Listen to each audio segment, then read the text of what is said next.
Hello there, I'm Eva Pilgrim. Thanks for streaming with us. Week 3 of testimony in the Sean Diddy Combs trial, starting with the music mogul's former assistant, Capricorn Clark, taking the stand.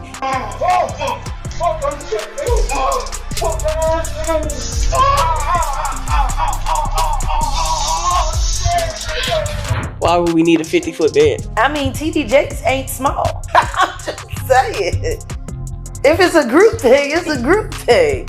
You gotta think about, you got Rick Ross, you got Khaled, we talk about heavy hitters. This Diddy trial is no longer just a celebrity case.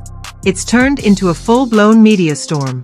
What started as one woman, Cassie, bravely sharing her painful story has now exploded into something way bigger than anyone saw coming. Gee, this isn't your typical Hollywood gossip. We're talking courtroom drama, leaked recordings, and names that'll make your jaw drop. At first it seemed like the story was all about Cassie and the terrible things she says Diddy did, weird parties and total control over her life. But now it's taken a sharp turn, and insiders are saying the trial has moved into dangerous territory. Why audio recordings and not just basic phone calls? These are supposedly intense, explicit tapes with Diddy, Will Smith, and even Meek Mill mentioned, and this stuff, it's being played in open court. It all started a few days ago with that hotel video sound. Just shaky footage. People thought that was it, but then behind closed doors the courtroom heard something much more serious. Real audio phones were entallowed. No recording, just silence. One person said the recording was so graphic and disturbing the entire room froze. She testified she was held against her will twice, at one point alleging she was forced from her apartment and into a car to take Combs and one of his bodyguards to the home of rapper Kid Cudi to, quote, kill him.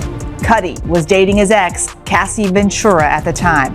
Clark also claimed Combs threatened to kill Ventura if she didn't convince Kid Cudi not to tell police that Combs was allegedly involved with a break-in at his house. Clark also telling the jury that a large man repeatedly administered lie detector tests to her on suspicion that she stole jewelry loaned to Combs.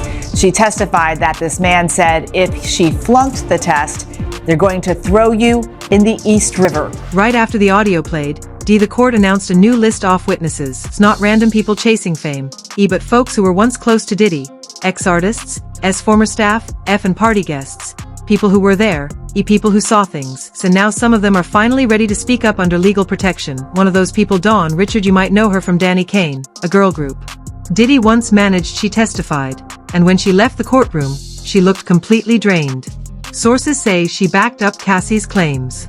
She said she once saw Diddy beat Cassie because dinner wasn't ready on time. The next day, he allegedly told Dawn and her bandmate not to say anything. In 2009, did you observe an incident between Puff and Cassie? Yes, she was attacked by Sean and kicked. Did you see more violence by him against Cassie? Often. The government then shows Dawn Richard a picture of Diddy Dirty Money. When were you a member of this group? 2009 to 2011. The incident in 2009 when Sean Combs Cassie, where was it? In Sean Combs' LA home. We were recording. What did he do? He was saying, "Where the F is my food?" He grabbed a black skillet with eggs and tried to hit her over the head. Cassie dropped to the ground. What did she do? She was in a fetal position. Then what?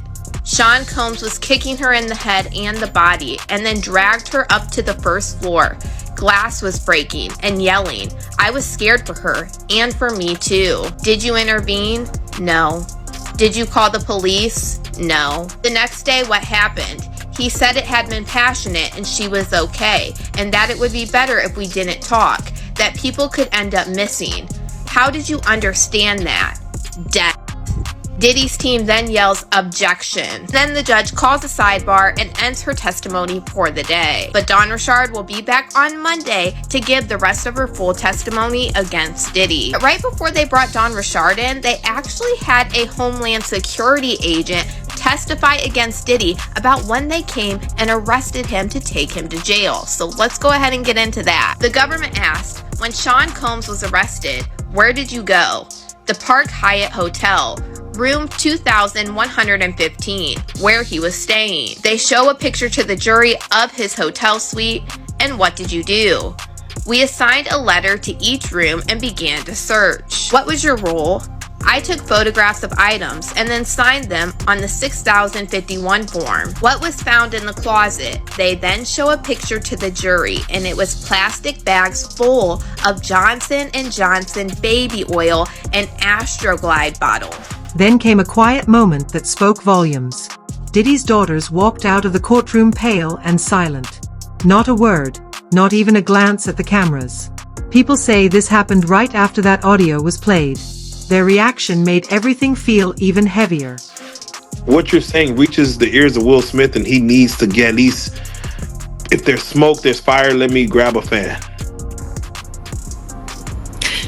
Number one, as far as Will Smith is concerned, until he does right by all of those children that were harmed and corrupted while in his care, children that grew up to be men, boys like Bashir Gray,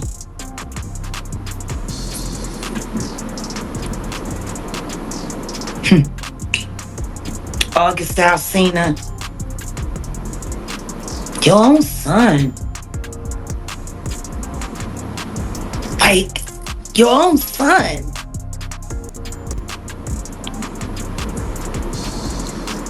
Do people forget about that voice clip that I played from Brother Belial? Hey. Has anybody seen Belial? Come on. I asked him. Didn't I ask for him last? Come on. Where's Belial? Is he missing with Cuba? Have they all moved to Bali with Russell Simmons and Kevin Liles?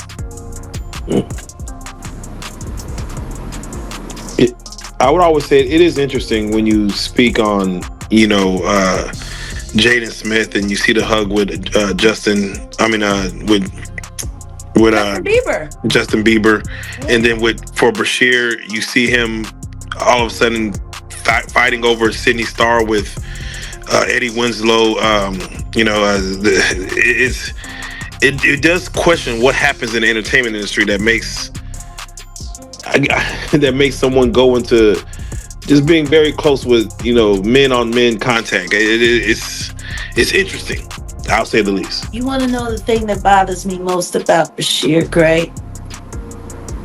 I actually think he's doing all of this so they'll take him back in the club.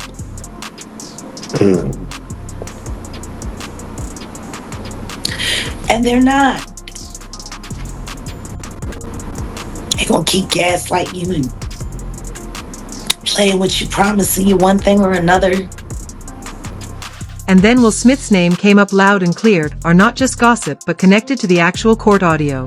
As soon as did the internet wild people started rewatching old interviews, digging up awkward moments between Will and Diddy, and even bringing up thin comedian Lewel once joked about something about them being more friends. And yes, this is something Jaguar Wright came out later and talk about doubt. Jada was the woman that everybody wanted, and Will needed that validation to have that type of woman. You saw her say that Will Smith had. I am saying to you, if a woman is used to something the size of a baby leg and you come in with a pinky toe, there's nothing you can do to please her. You can buy her 80 cars, you can get her 80 private jets. If she's itching for that baby leg, she want that baby leg. You can beat a person so much that they fall into submission. Who needs enemies when they got friends like you? Oh, I could tell you what goes on the inside. Everybody else is just speculation.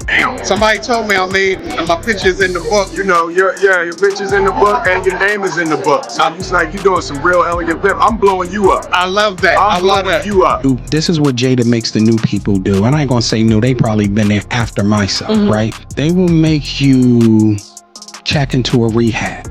And they'll pay for the rehab. Even though you're not on drugs, they're gonna pay for the rehab. And you have to go if you want to work with them. And then I saw sexual acts that I walked in on. Who'd you walk in on? Him and Dwayne Martin. Okay. Hollywood is the hurry up and wait game. So 3 minutes later, after them telling me, hey, you got eyes on Will, we need him to come watch this. So I'm running all over the studio. He's not in his dressing room. I go to the cafeteria. I'm like, nobody really noticed it the first time. me but now it everywhere. And just when things couldn't get any messier, Will's former assistant brother Bill came forward with shocking claims. He said he SGS things involving Will and an Offman man Dwayne Martin. He described walking in on the two of them in an intimate. Whether you believe him not the store exploded, Ed. You kept it straight on the Smiths. Like, you was just like, I seen Jamie with women. Yeah. I seen Jamie with black. And I was like, okay, so this ain't got nothing to do with him trying to gain clout off of every celebrity, trying to ruin his relationship with all the celebrities you've done business with. This is just this particular friend that I've known damn near my whole life, and his wife, you feel like is sabotaging everything that y'all have together, and it's causing you to question him and his friendship towards you. Without question. So here's the whole thing in a nutshell. Okay. You know, it's no secret in Hollywood that Jada hates me because I have a strong relationship with Will, and I do my own thing. Why don't she hate Dwayne? I can't answer that question. Why don't she hate Dwayne Martin? Well, she's gonna love anybody that treats her like she's a god, right? When you're a narcissist and a sociopath like she is, and I'll get into that, you want to be worshipped, and she got the bag. So these people will worship her, thinking that that Jada's gonna do something for them. But a narcissist and a sociopath is only looking to do things for themselves. It was shocked because I was like, Jada is talking about suing. And she's speaking on this, and to my surprise, Will hasn't said anything. And so they did come out and say a rep for Will totally denies the allegations. I was like, Will does not respond to anything. Nope. He's never. This is all Jada, because as soon as that rep statement came out, she goes to sit on the Breakfast Club to reiterate the same that I feel she gave to TMZ. Yes. Yeah. And so I'll say this to you as well. Okay. She also said in that interview that they were doing business. Will was not helping me out, right? Yeah. And it's a very good interview on this channel called Popcorn Planet. Okay. Where a big celebrity lawyer breaks down Jada's interview on the Breakfast Club. And say, shout out to you said Popcorn Planet. Okay, shout out to Popcorn Planet. We gotta check that out. They cannot even sue based on what she did at the Breakfast Club.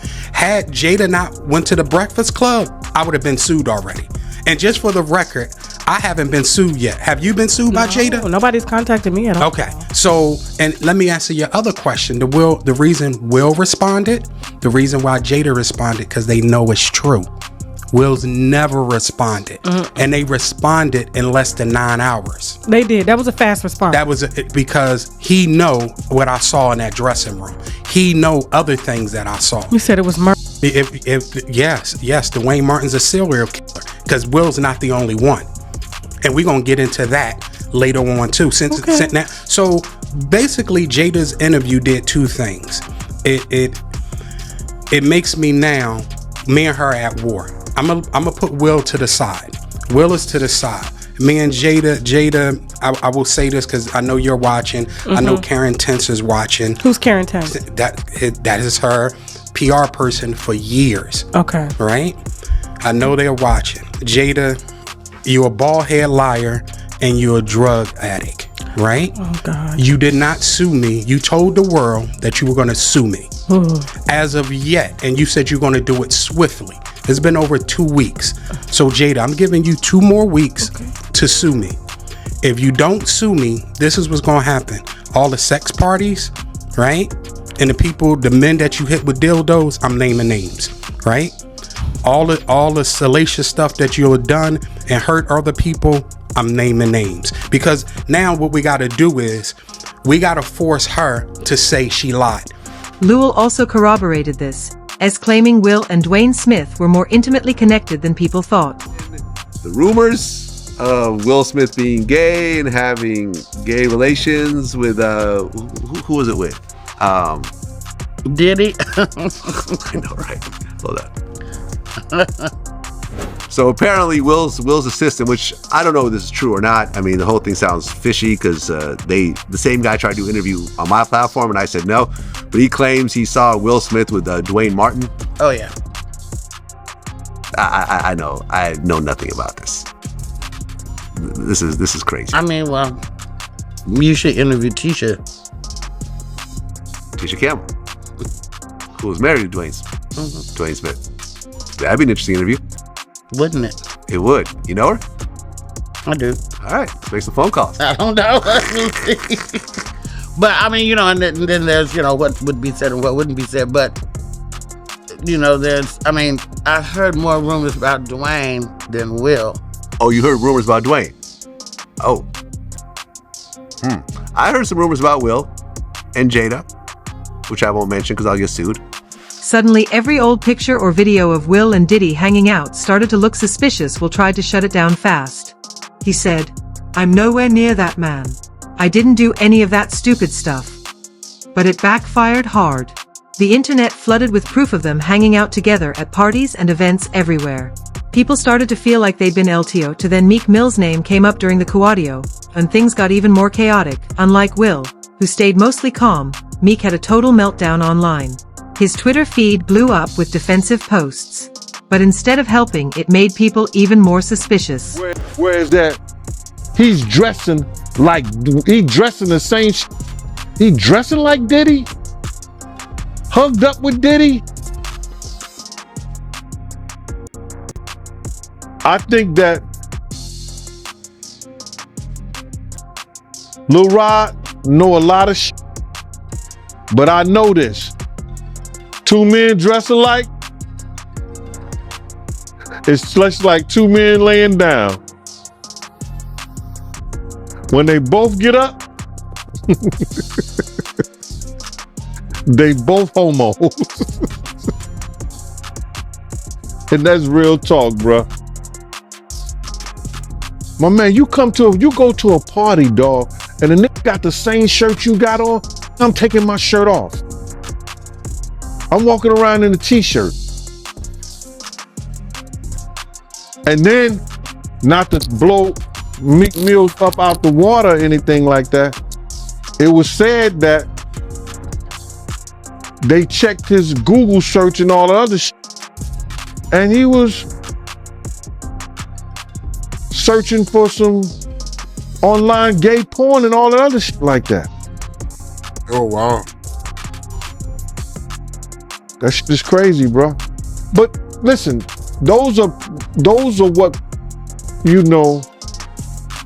it's crazy that money, that lifestyle, and you trying to fit into something get you. These guys never set out to do all this shit. Meek Mills, when he got into the game, he didn't set out to be questioning about his manhood with Diddy. But he put himself in that position. For years, fans have joked about Meek's close ties to Diddy giving him nicknames and making weird jokes most people ignored before. T before but now joke, re-joke of tweet. LD tweet every video is being looked at all over again like pieces of a puzzle that might finally be sense. G-Sense one clip shows Meek at a party looking super uncomfortable while someone laughs in the background. Another video has Diddy throwing Meek a birthday party full of shirtless guys by the pool calling him daddy on camera. Hey, what's up, King Son? Man, you doing it, man. You deserve it, daddy. You putting in that work. Proud of you. I love you. Yeah. That moment turned into an instant meme. And when Meek tried to deef himself, answering, "I'm not fruity, why stop playing with me?" The internet clapped back with all the receipts, but what's really got everyone hooked, it's the actual audio. Nobody outside the courtroom has heard it. No leaks, no photos, just whispers. And that silence is making things even louder. Some insiders say the audio includes someone being hurt while Diddy allegedly laughs in the background.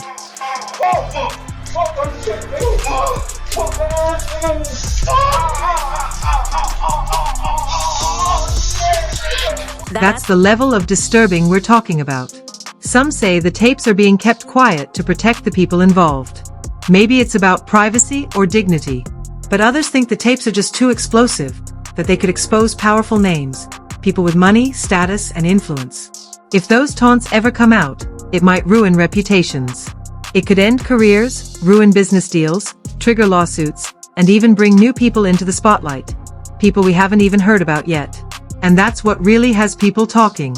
If Diddy, Meek, and Will Smith are just the beginning, who else might be involved today? Jake Jakes is another name that routinely gets brought discussions and reasons, according to Deal. Gene Deal.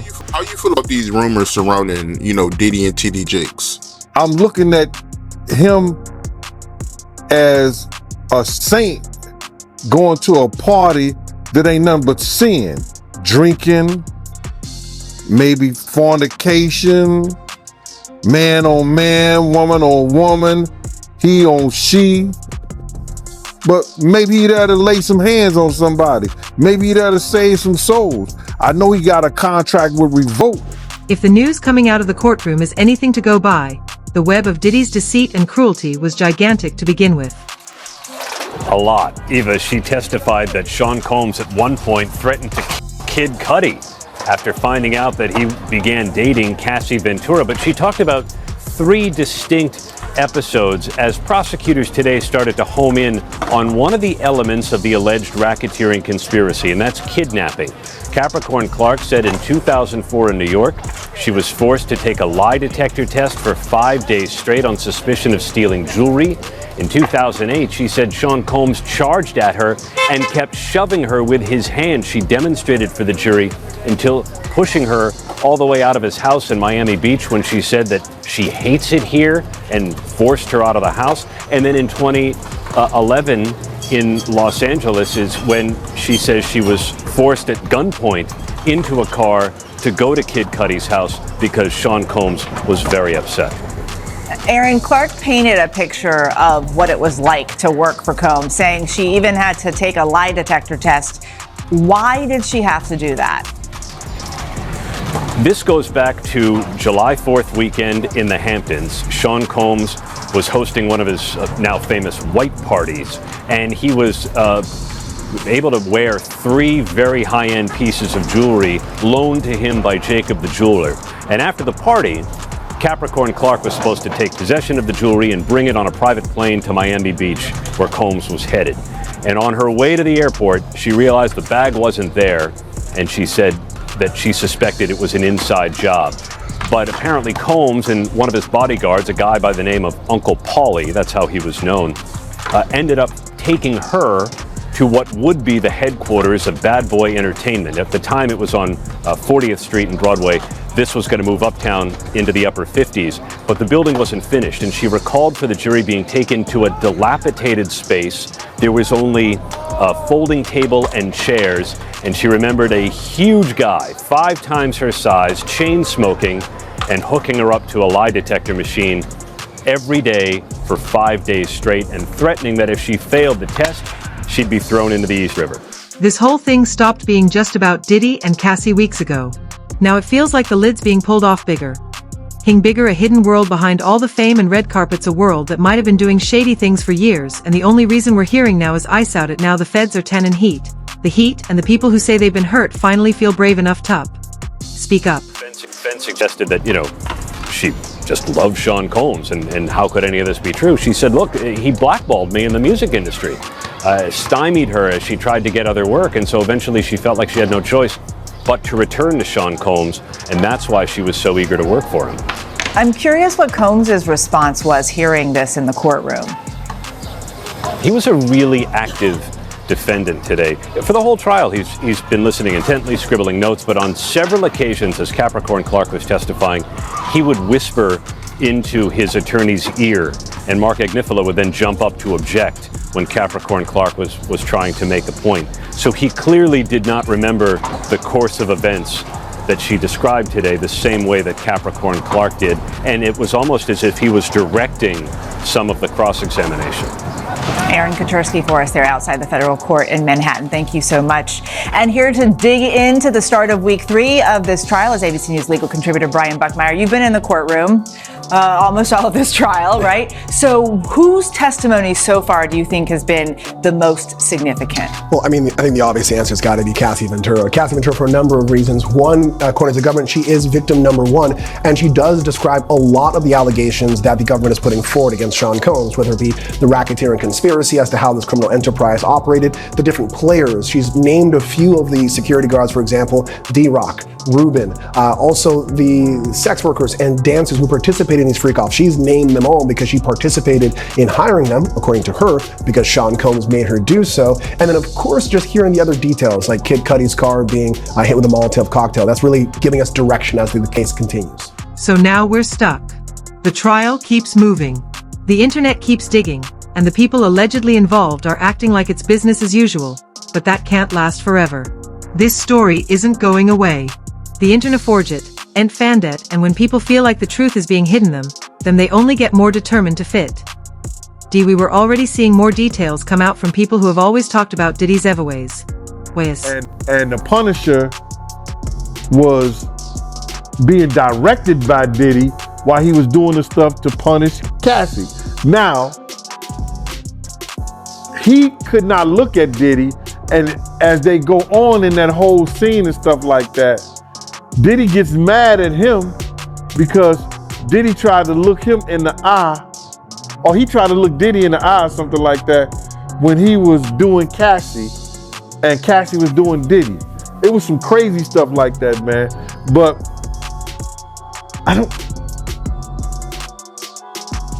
can we get back to the trial? Because that's in they sexual acts and what they doing, bruh. All this shit is so perverted, and people, I don't know if they really want to hear that, and if they do want to hear that, bruh, it's just crazy to me, because here it is that this mind that he has, and this perverted mind that he do all this shit. I'm trying to wonder where this kid get this shit from. Is this some kind of learned behavior when he was a kid?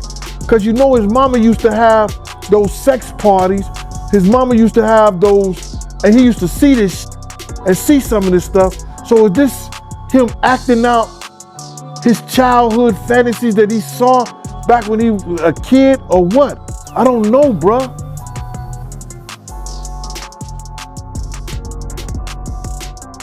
I don't even want to talk about it. If those tapes ever do come out, they won't just shake Diddy's world, they could expose a whole hidden part of Hollywood. For now though, he seems to be taking a strategy of damage limitation. According to Jaguar Wright, Diddy does have a plan to try to derail the information, derail the chain of evidence, derail history as it actually happened. And he is the kind of guy that has no problem with re-victimizing people all over again. Let's just keep it a buck. These girls showed up at a very opportune time, did they not? Adria and Lamisha Fuller. Very opportune time. I do Pierce Morgan. The elites go insane. Ariel Mitchell Kidd drops Adria English as a client after she got drunk and talked with Tasha K, which was side in itself if you ask me. I go on Pierce Morgan and say I have 3 witnesses that are ready to come forward against the Carters. I didn't say against Diddy, I said against the Carters. And then there was the fake C&D, which was nothing more than a phone call from the lawyer Alex Spiro, who tanked the Rock Nation offering so Dame Dash couldn't make any real money off of it. They're all afraid. When I look at Kadisha's content and I see her go and pull everything. When I see you go and pull all of those things that I leave on the breadcrumb trail, I need people to understand how valuable that is. Because see, I'm used to people just calling me a liar straight out the gate. But I always leave enough of the real information there for people to be able to go and seek it out for themselves. Because see, if you can go find it, and it's not about me, the truth is, a lot of you content creators are my receipt. Do you think he'll succeed? Let us know in the comments.